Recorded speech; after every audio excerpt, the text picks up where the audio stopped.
Yo, what's up guys, and welcome to episode 3 of the Explosive podcast.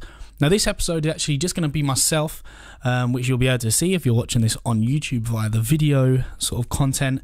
But yeah, this one's actually just going to be just myself, and I'm going to go into sort of how I started off in the industry and how I then, from starting out, then built a client base up. Is a question I get quite a lot on Instagram and on Facebook as well, and I thought it's just easier to address it and sort of give you guys some key pointers, and by giving you guys my story and how I did it, you guys might find a way that you can apply that to yourself.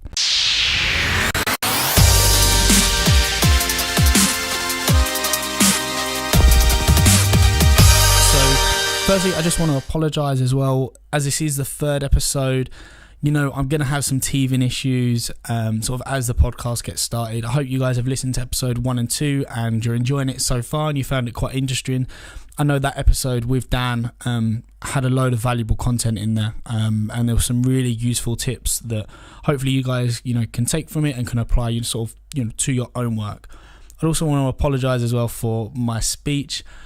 I can talk, sometimes I will stutter over my own words and all different bits and pieces, but we'll get there. It's a learning process and it's all about the journey. So that's all that matters.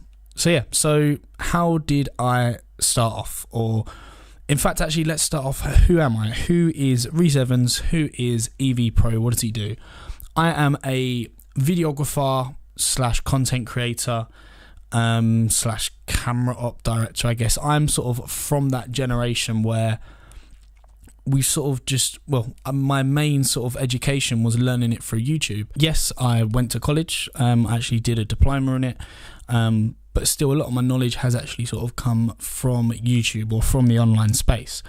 So from college, I sort of then was able to build up, I guess, a small clientele base, working in the nightlife industry, filming like nightclub promo videos.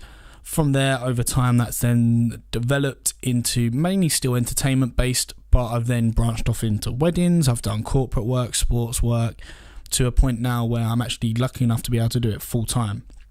So yeah, I'm basically just going to give you guys some of the tips and sort of the backstory of how I began and how I managed to build up a client base. Now, for me personally, as long as I can sort of remember, I've always wanted to be involved in film. Even as a young kid, like my dad used to film like every Christmas.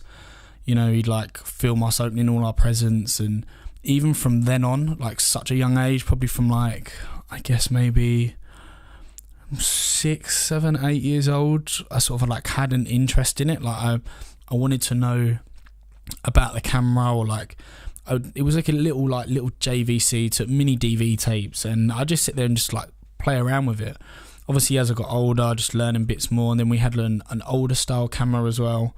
Like it took not big VHS tapes, but took like larger tapes, and I'd play around with that and just sort of do all little bits. And then while I was in secondary school, that then led on to me making like YouTube films, which I've like privated off YouTube now because they're so embarrassing. But we had a spare room in my house, and we did all of that up and put black sheets up, pretending we were doing our own game show. I made like all sorts of like just stuff. We were just mucking around. That's what we do. We do it every Thursday and Friday.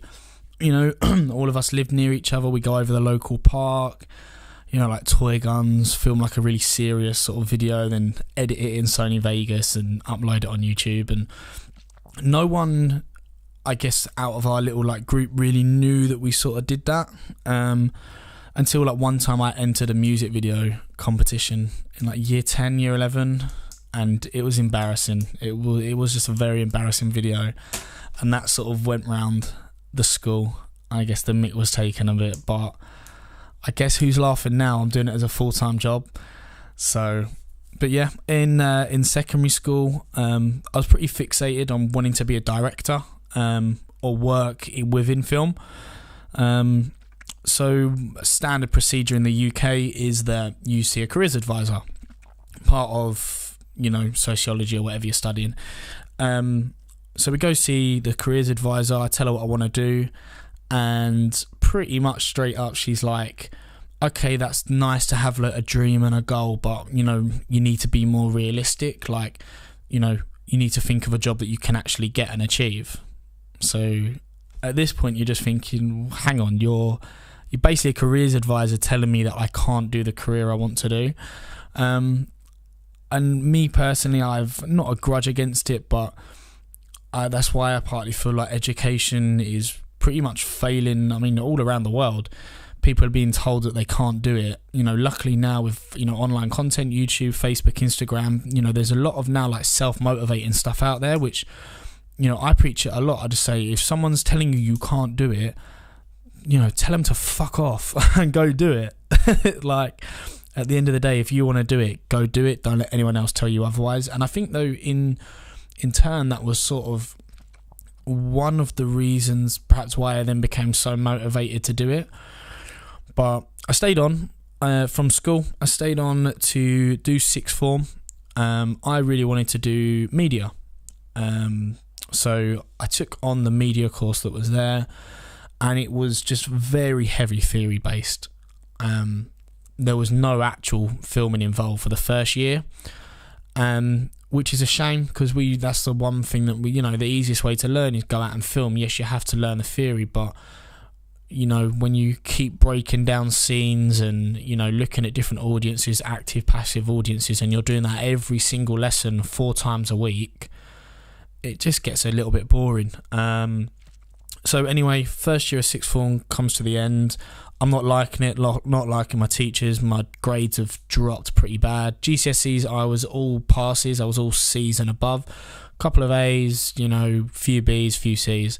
But when I went into sixth form that first year, it just, all my grades sort of plummeted quite bad. I just couldn't be arsed. I just wasn't happy.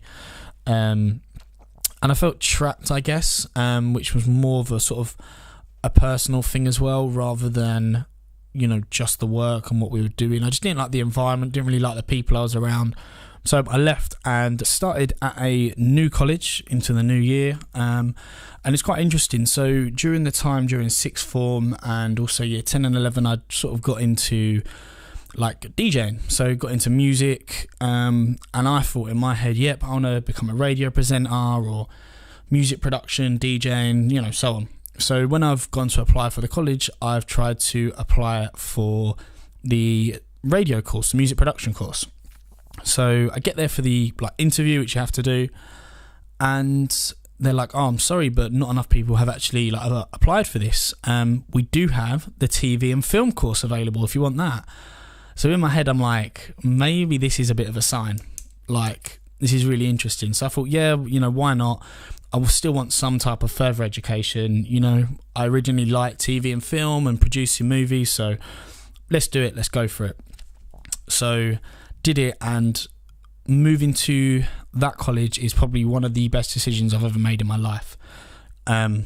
It was, for me, it was a new chance for a new start. No one knew me. I didn't know anyone else. I didn't really like the people I was with at sixth form. I don't talk to anyone from school. Not even a single person. It's, you know, I just didn't enjoy it. It wasn't that much of an enjoyable experience for me. But as I say, when I went to college, it was like it was a clean slate, pretty much. So I did that course, and while we're there, we were able to hire camera equipment. So we had access to a whole variety of equipment, some Nikon DSLRs, like some Parkan lights, like your redheads, a variety of lenses. Most of them were like kit lenses, and then also like some larger cameras as well. So anyway, we had access to lots of equipment which we could hire out for free. It was part of our course. As long as no one else had it on the date, you hire it out. So I started hiring equipment out a lot, just sort of generally practicing for myself. And yeah, I remember I hired out a big Sony camera one time. Filmed like sort of in our area at the time, like Southend Essex. Sort of 16 plus events were becoming really popular in terms of they were being run by people our age. Because, you know, people who were, say, popular on, this is back when Facebook was, you know, really active. You know, people would put an event on, or the popular kids would put a thing on, and everyone would come. They might pay a £5 entry. And there was a big event near me at the Mill. It was called Nexus, run by, I can't remember his name now. Niall something. Anyway, I said, look, I'll turn up, with a camera. There was actually a DJ who I'm now good friends with called DJ RM, Ryan Marshall. He was from like the big local nightclub, Mayhem, at the time. So it was a big look. And I did some video for him. I did some video of the event. It got shared a lot. I did this all for free. I just wanted to sort of be filming at that event, and it was my chance to get hands-on. So I did that, started doing videos. Obviously, I was hiring the equipment out. And one day I thought, sod it, let's just go on Facebook and, see what sort of events are going on. I know I was sort of involved in the club scene anyway. Because where I'd been a DJ previously, I was sort of aware of all the DJs in the circuit, some of the club owners and, so on. So for me, I just sort of naturally had a look, saw what promoters it was. So I literally sent a message to one Facebook promoter to say, hey, I do nightclub videos. I'd sort of had one or two that I'd done for, on the cheap before, which I sent examples of. So do you want a club video? He's like, yep, sure, come down, how much? I was like, 100 quid.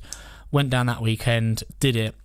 From there, I then pretty much did every single Saturday. I then got, basically that was the trigger point for me. Then every single Friday and Saturday for about a year and a half, 2 years, I was filming nightclub videos in my hometown. To be quite frank, I swept up. There wasn't really anyone else doing it there definitely wasn't anyone else doing it at the price point I was. And other than maybe one or two others, no one else was doing video. So I swept up. I took it. It was basically house and techno events. So it was the same crowd at every single event, the same promoters at every event. All the DJs would play the same event. So all of a sudden I was launched into this industry in this world where everyone knew each other, and me doing videos spread like wildfire, all while still I'm at college doing a course and also working 16 to 21 hours a week in a call centre. So I was literally managing everything on top, but also at the same time then trying to expand, because eventually I was sort of my own curse in that I had done so much video content for people in the local area that the video content lost value. So I'd oversaturated it myself, which is quite a weird sort of place to be in. And yeah, so I thought, right, I tried to expand. I sort of hooked up with, who was it? It was Joe and Chris Pronto. At the time, they were called Drake Cavid. At this point, I had left my job at Lloyd's. I was still at college. I think I was just sort of finishing college. And I was starting to do bits with Drake Cavid, this DJ duo. And they were doing quite a lot sort of in like Canterbury way, which is like Kent. So like a good hour or so away from me. And it was good for me to sort of, it was like, we were basically going on like mini tours. So I would be the driver, would go do the show, have a drink, hotel, drive back, but make like a really cool video out of it. And some of the times I did it for literally peanuts. Like, I think it was like 50 quid and then they give me like extra for petrol. But I was learning so much, just like how to compose myself and how to act around people and how to act within the industry. I think that's one thing that people, when you actually shoot with me and work with me, is that you realise that, I don't do any of this sort of, if say someone famous walks in the room, don't get all starstruck and like fangirl them. It's just like, yeah, cool, whatever, crack on. It sounds like a really simple task, but it's not. It's like if there's people out having a drink, then you just sort of well behaved. It's letting other people speak, just being polite, being polite also to door staff and other things like this. I'm going to go really in depth on it on another episode, because I think some people turn up to a venue to film and they think, oh yeah, well I'm here to work, everyone has to do what I say, move the fuck out my way. No, it's not like that. It's not like that at all. But as I say, that's another massive sort of segment that I can go into. So yeah, while I was doing these filming bits with Drake Cavid, these were sort of like, every other weekend maybe. I was trying to get other little extra gigs. By this point, I then started to work at JD Sports, and I started working there on like a part-time basis so I could try and pursue videoing. Now, before I went to JD, and somewhere in between the whole leaving college, that summer I went and did a season in Spain, in good old Magaluf. Went over there with the intention to do video work, and basically nothing really happened out of it. When I got there, I guess I didn't really have the knowledge to do it, or to reach out to the bars, or the confidence. But yeah, I just basically didn't do it. However, the reps that I were living with, one day they go, "Oh, the owner of the company's coming over. You've said you do video, express it to them." And they hadn't really had video done. So I did a trial video with them. Did that video, summer finished, didn't hear nothing for about probably 4 or 5 months. So then I'm on holiday, I get a phone call. "Reese, what are you doing next summer? Do you want to come to Malia? Filming the events and so on each week." I thought, well, yeah, perfect. This is videoing. I get my accommodation paid for. I get a wage, all while filming and editing. This is perfect. I'm not doing anything else in summer. So yeah. So I went abroad, did that. It was under that company. Long story short, to wrap up the 2 stories into it, is that when it come to the second summer, I basically went back over there. The company folded. The events company had folded. They'd been forced out of the resort. And all of a sudden I'm left there with, I'm like, well, hang on, what do I do? I've come here to work again. And now I've got no company to film. However, the season before, obviously, I've done a whole summer there. So I know all the DJs. I know all the bar owners. So yeah, I went and basically got started. I went and spoke to a couple of the clubs. They were like, "Yeah, we'll have you on." And I bought a flash gun for the camera so I could do stills. I just thought, as a little side earner through this summer, I can do photos. Well, thank God I bought that, because then I just walked into every club and was like, "Look, I can give you photos on all your event nights. Boom, I'll upload them to Facebook the next day." Whatever it was, I think it was €60 I charged them, something like that. But by doing that, in literally the space of 4 or 5 days, I'd got pretty much every single bar and club within Malia Resort. So for me, I was like, okay, this is brilliant. But on top of that, I then sort of clocked on to the fact that they were basically having PAs come over, so special guests, so people like Joel Corey, Ashley Kane, variety of different DJs. So one thing I made sure is that each time they come over and did their event, DJ, whatever it was, PA. So I was chilling with them anyway. I was sort of, for one of the clubs, I was basically, I guess, their host while they were there. So showing them around different pool parties they can go to during the day, when they're just sort of chilling out. Become quite friendly with them on that basis. I then would always make sure the next morning after the event that I've got the best photos ready on my phone, ready to airdrop them to them. Didn't need to WhatsApp them or anything, just like, straight airdrop, boom, to your phone, boom, they put it up on social media. Through that, and they then come a few times through summer, built up a good relationship. The second summer, I went back, and obviously I had them relationships, but through the winter, I then capitalised on that because I'd made the connection in the summer. They were like, yeah, we got some work to do, like, let's do some jobs. So this process then it was the same sort of thing. It was meet new people, give them the best content straight away, hustle it, network, show them what I can offer, and then when I come home, they had, okay, let's try this job, let's do that job. So I sort of did this and worked with a variety of different people. So Danny T, Joel Corey, Ashley Kane. But then through that, I was then able to build a base. So through Danny T, I then got my client in Cardiff.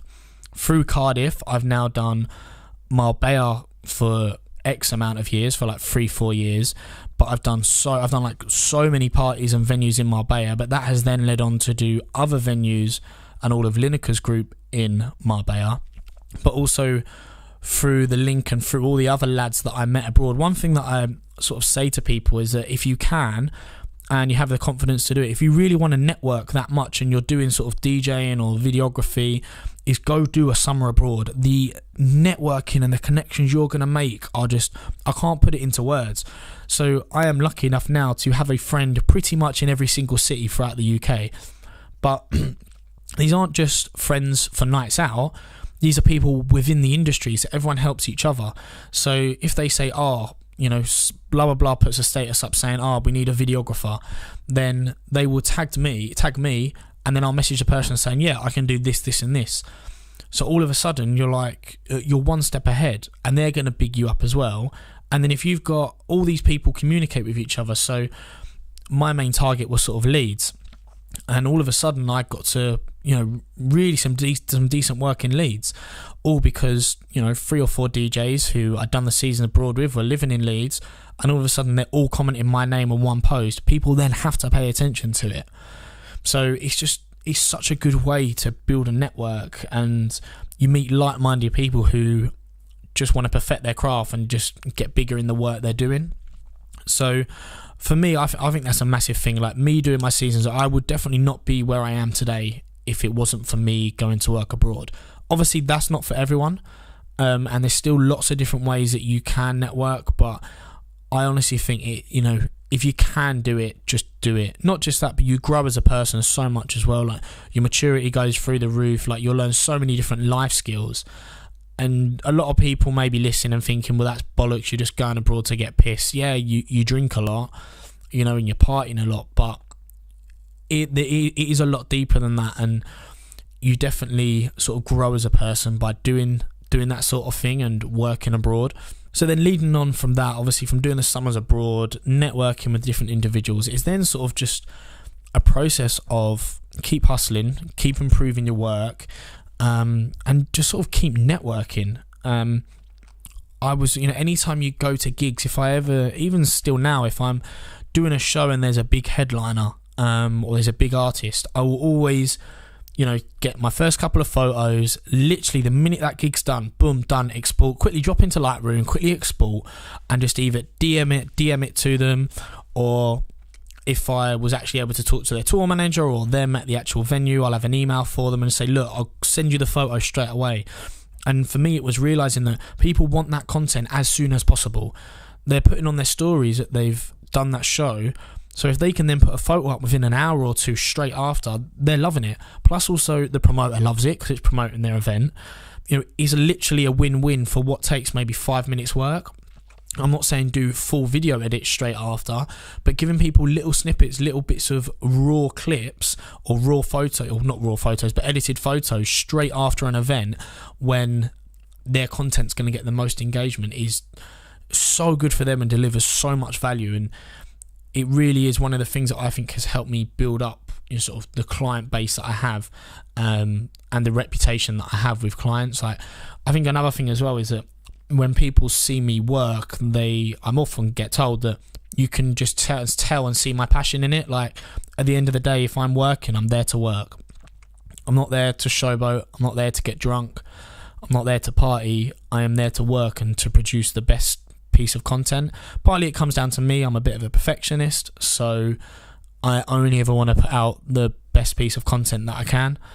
But yeah, I think just working hard, hustling, networking, getting in with different crowds, just being polite to people as well. I always said that the first thought I want people to think of me when they say my name is, oh yeah, Reese is a nice guy. Yeah, he's a cool guy. There's lots of people I know, if they say their name, I'll be like, yeah, their content's cool, but they're a dickhead. And all of a sudden then someone's like, oh, really? I was going to book them. Well, if they're like that, I'll take your word for it. I'm not going to do it.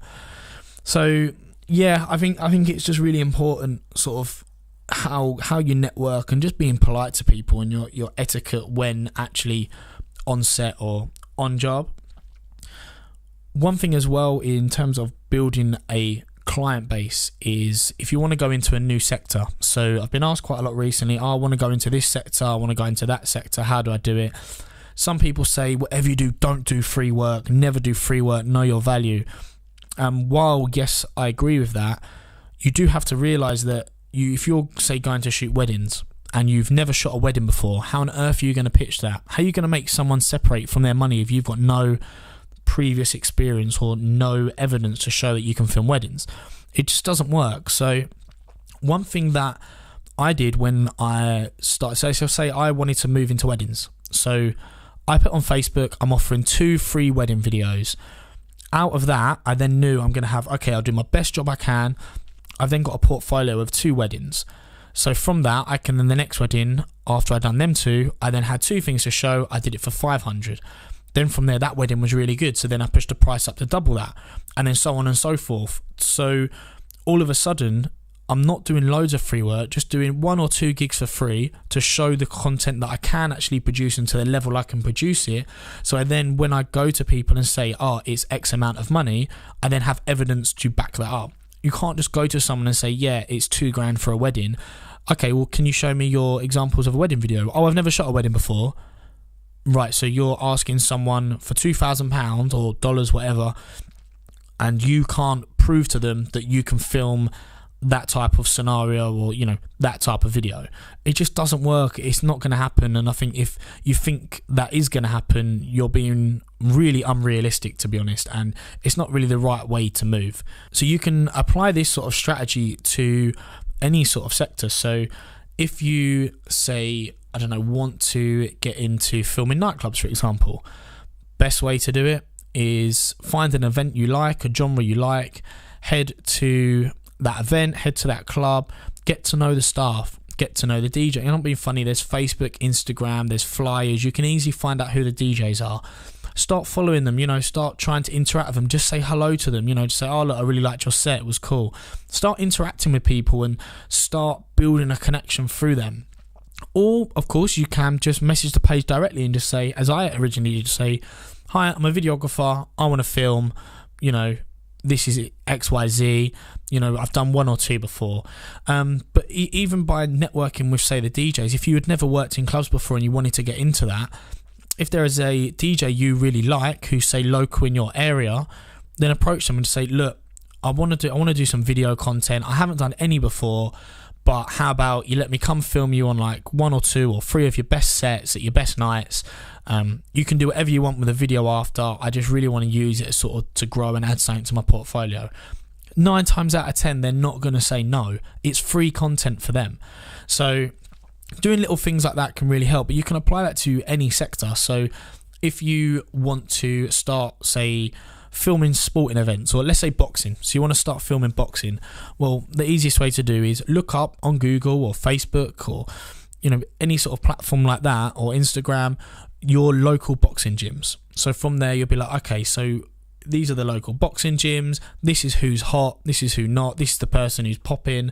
When you can find, say, an individual who's popping or might be the local talent that everyone's sort of behind to maybe go to nationals or the Commonwealth or Olympics, anything like that, then start doing some research on them, follow them, start seeing the places they go, reach out. You basically need to find who the key contenders are within that sector you want to go to and then approach them. If not, you can then just go down a tier. You don't have to go for the top dog. You can go for the people who are lower down, because not just that, they're going to grow and then you're going to grow with them. So if you all start out at the beginning together, if you're just upfront and honest with them and just say, look, this is what I can do. I'm starting out. It may not be great, but in time, hopefully I can offer you some great content. As I say, you can either start off cheap and then build it up, or you can start off doing 1 or 2 for free and then start charging them for bits. But then they'll give you feedback on what they want, because they'll know their audience. So a boxer's going to know his audience best and what his audience wants to see. So he might say, okay, do more shots like this. So you then apply more shots like that. And then that's building your knowledge, knowing, okay, the boxing crowd like these sort of shots, and this works with the boxing crowd and this doesn't. And just doing little things like that will help build your knowledge within all different sectors and how different things work and different shots apply to different areas. So I think finding the area you want to, finding the community of the sector you want to go into. From there, then find the key players within that. Say they can be first tier, second tier, third tier, and then sort of just approaching them. Don't be scared to just ask people. At the end of the day, the worst thing they're going to say is no. So you really don't have anything to lose. So I'm going to round the podcast off there. It's a slightly shorter episode. I hope you guys have been able to get, some content, some value out of it. As I say, the best thing to do is sort of just network and just keep learning and just, educate yourself. And if there's a certain sector that you guys want to go into, then surround yourself with the people that are involved in that sector or within that community. And then when you feel the moment's right, just ask and, learn as much as you can. But the best way you're gonna sort of learn is by just getting out and filming there. At the end of the day, we all make mistakes. I still make mistakes on shoots. You know, everything is a learning process. No one is perfect. And there really isn't, I don't think, an excuse for people who are saying, oh, but I can't get gigs, you know, I can't do this, I can't do that. I'm sorry, but it's bullshit. If you try hard enough, you can get it. And it's just being smart as well. Lots of people may say that, you know, it's really hard to get started, it's harder to do this. And yeah, it is hard, but guess what? It's going to get even harder. Like, do you not realise that once you get them clients, you've then got to keep up that high level. You've then got to keep raising the bar every single job you do. So actually, in sort of a weird way, getting the client is sometimes the easiest part, because once you've got them, you've then got to keep them. You've then got to keep up in your game. But that's where the fun is in it. You know, and that's how you push yourself. That's how you learn. That's how you grow. I hope you guys have been able to take some valuable information from this. If anyone does have any questions that they want me to answer personally, please feel free to drop me a DM on my Instagram. It's at evpro_. Any questions, guys, I'm always in my inbox. I'm always online, so I'm more than happy to answer any questions you guys have got. Don't forget as well, subscribe to the podcast on whatever your streaming platform is, whether that's YouTube, Spotify, or Apple. Don't forget as well, if you can leave a review, that would be fantastic. Let me know as well, guys, any sort of podcasts or podcast subjects that you guys want me to cover. If there's any sort of areas that you really sort of want me to delve into, let me know, and I hope you've enjoyed the episode. Peace out.